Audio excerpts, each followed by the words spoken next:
तक वॉच करो और अपने दोस्तों के साथ इस वीडियो को ज़्यादा से ज़्यादा शेयर करना है। मॉडल पेपर भी है, वो भी बताऊंगा। साथियों, यूनिट 1 से लेकर 16 तक हम बात करने वाले हैं A to Z सारांश के बारे में। साथियों, 11वां लेसन है आप सभी का राजनीतिक दल व्यवस्था। इससे पहले मैं आपको बता देता हूं, हमने आपके 10 अध्यायों के बारे में समझा था। कौन कौन से न्यायपालिका के बारे में समझा था साथियों। उसके बाद हमने कार्यपालिका के बारे में समझा, उसके बारे में हमने विधायिका के बारे में समझा, फिर हमने न्यायिक पुनरावलोकन के बारे में समझा। तमाम प्रकार के सारे पार्ट हमने क्लियर किए थे।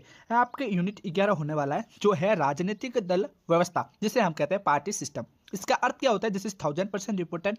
2 नंबर का एजिटेड सवाल पूछ जा सकता है कि राजनीतिक दल व्यवस्था किसे कहते हैं। तो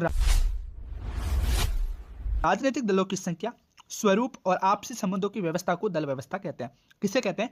जैसे राजनीतिक दलों की संख्या जैसे 5 है, उसके स्वरूप और आपसी संबंध, ठीक है, जिनको व्यवस्था करते हैं वो, उसे हम दल व्यवस्था कहते हैं। उनके प्रकार कौन कौन से होते हैं वो जानते हैं। सबसे पहले एक दलीय व्यवस्था होती है जिसमें केवल एक दल सत्ता में होता है, ठीक है।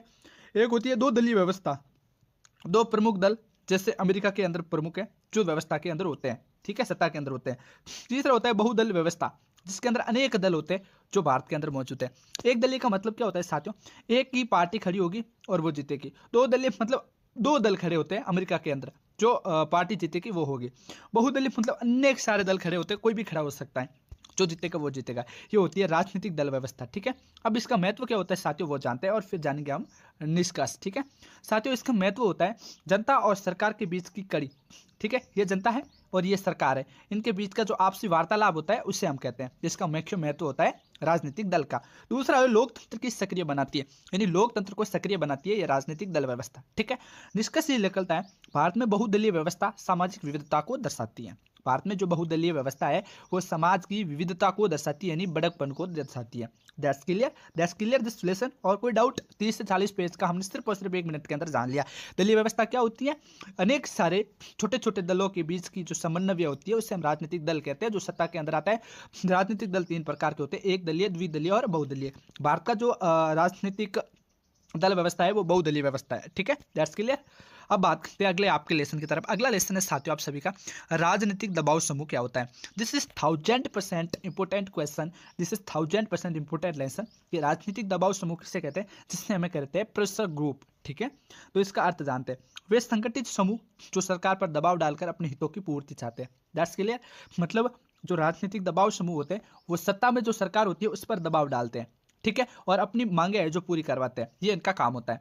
प्रकार कौन से होते हैं? सबसे पहले साथियों हित समूह होता है, दूसरा होता है प्रचार समूह होता है, और तीसरा होता है संस्थागत दबाव समूह होता है। हित मतलब एक तो ग्रुप बुड़ता है और अपने हितों की रक्षा करता है, दूसरा होता है प्रचार समूह, ठीक है साथियों। तीसरा संस्था, एक संस्था मिलकर इन सब का वो निर्माण करते हैं। तो ये 3 प्रकार होते हैं, ठीक है।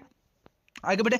इनके कार्य क्या होते हैं साथियों? इनके कार्य होते हैं सरकार को प्रभावित करना, ठीक है साथियों। पहला कार्य होता है इनको सरकार को प्रभावित करना, दूसरा है नीतियों पर सुझाव देना, जो सरकार नीतियां बनाती है उन पर अपना सुझाव देना, ठीक है, और जनमत तैयार करना। ये प्रमुख रूप से इनके कार्य होते हैं। दल और दबाव समूह में अंतर क्या होता है? ये दिस इज 1000% इंपोर्टेंट है, आपके 7 नंबर का क्वेश्चन भी आ सकता है। दल और दबाव समूह में अंतर क्या है? तो साथियों दबाव समूह सत्ता नहीं चाहते और दल सत्ता प्राप्त करना चाहते हैं, ये प्रमुख है। यानी जो दबाव समूह होता है उनको सत्ता नहीं चाहिए होती और जो दल होते हैं उनको सत्ता चाहिए होती है। अब बात करते हैं आपके 13वें लेसन की तरफ। 13वां लेसन है अभिव्यंजन सिद्धांत, ठीक है साथियों। यह सिद्धांत मानता है कि समाज में सत्ता कुछ गिने चुने शक्तिशाली लोगों के हाथ में रहती है। यानी जो अभिव्यंजन सिद्धांत होते हैं, इस सिद्धांत के अनुसार समाज में सत्ता कुछ गिने चुने शक्तिशाली लोगों के हाथ में रहती है। मुख्य विचारक इनके कौन कौन थे? ये तो पोरत थे, एक मोस्का था और एक मिल्स था, ठीक है राजो। That's clear. अब बात करते हैं इसकी मुख्य विशेषता क्या थी। अल्पसंख्यक शासन था, आम जनता सीमित भूमिका थी, मतलब आम जनता की भूमिका नहीं थी, सिर्फ अमीर लोगों की शासन करते थे। आलोचना क्या होती है? ये लोकतंत्र की भावना को कमजोर करता है, ठीक है। That's clear this lesson. Okay, share this video your friends. अब आपका 14वां जो लेसन है वो है साथियों लोकतांत्रिक समाजवाद, यानी डेमोक्रेटिक सोशलिज्म क्या होता है वो जानते हैं। लोकतंत्र और समाजवाद का समन्वय। लोकतांत्रिक समाजवाद क्या होता है? लोकतंत्र प्लस समाजवाद दोनों का समन्वय। Alright, clear. अब बात करते हैं आगे बात करते हैं इसके मुख्य तत्व कौन कौन से होते हैं साथियों। तो सबसे पहले इसके मुख्य तत्व होती है राजनीतिक लोकतंत्र, ठीक है, समझ गए। राजनीतिक लोकतंत्र सबसे पहले तो राजनीति करते हैं, जो सत्ता में शासन करते हैं वो लोकतंत्र होता है, ठीक है। दूसरा होता है आर्थिक समानता, पैसों के रूप में बराबर सबको बांटना। तीसरा होता है सामाजिक न्याय, ठीक है साथियों। That's clear. अब भारत में संविधान की समाजवादी भावना इसी सिद्धांत पर आधारित है, ठीक है साथियों। महत्व क्या है? महत्व है अमीर और गरीब की कम करना, यानी गरीब अमीर की खाई कम करना, यानी अमीर और गरीब के बीच का भेदभाव मिटाना। ठीक है साथियों, दैट्स क्लियर। अब बात करते हैं आपके अध्याय 15 की तरफ, जो कि है लोक प्रशासन यानी पब्लिक एडमिनिस्ट्रेशन। ठीक है, इसका मतलब क्या होता है लोक प्रशासन का? लोक प्रशासन का मतलब होता है साथियों सरकारी नीतियों को लागू करने की प्रक्रिया। ठीक है साथियों, सरकारी नीतियों को लागू करने की प्रक्रिया। इसके मुख्य कार्य क्या क्या होते हैं वो जानते हैं। सबसे पहला होता है साथियों नीति कार्य, ठीक है, नीति क्रियान्वयन करना। दूसरा होता है प्रशासनिक व्यवस्था, और तीसरी होती है साथियों जनता को सेवाएं देना। प्रमुख रूप से कौन कौन से कार्य होते हैं? एक तो नीतियों को बनाना और सही ढंग से लागू करना, और दूसरा होता है साथियों प्रशासनिक व्यवस्था के अंदर काम करना, तीसरा होता है जनता की सेवा देना और सेवा करना। इसकी विशेषताएं क्या होती है? निरंतर प्रक्रिया, नियमों पर आधारित होती है, एंड जन कल्याणकारी कार्यों पर केंद्रित होती है। निष्कर्ष ये निकलता है एक अच्छा प्रशासन ही सुशासन की कुंजी है। ठीक है साथियों, अब बढ़ते हैं अगले क्वेश्चन की तरफ। अगला इसमें आपका लास्ट वो है साथियों सुशासन। कौन सा है साथियों? सुशासन। सुशासन का मतलब क्या होता है? यानी गुड गवर्नेंस। इसका अर्थ होता है ऐसी शासन प्रणाली जो पारदर्शी, उत्तरदायी और प्रभावी हो। ठीक है साथियों, अब इसके मुख्य तत्व कौन कौन से होते हैं वो जानते हैं।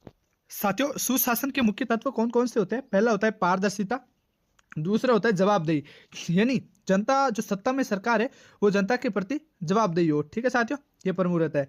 और तीसरा रहता है कानून का शासन, और फोर्थ रहता है साथियों जनता की भागीदारी। ठीक है, ऑलराइट। इसके महत्व क्या होते हैं साथियों?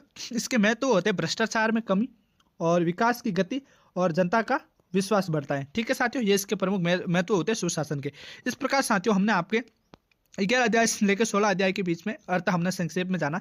अब मैं आपको बताता हूँ एग्जाम हाई प्रोबेबिलिटी क्वेश्चन जो यूनिट आपके 16 से लेकर 11 से लेकर 16 के बीच पूछे जाते हैं। पहला तो बहुदलीय व्यवस्था की विशेषताएं पूछी जाती है।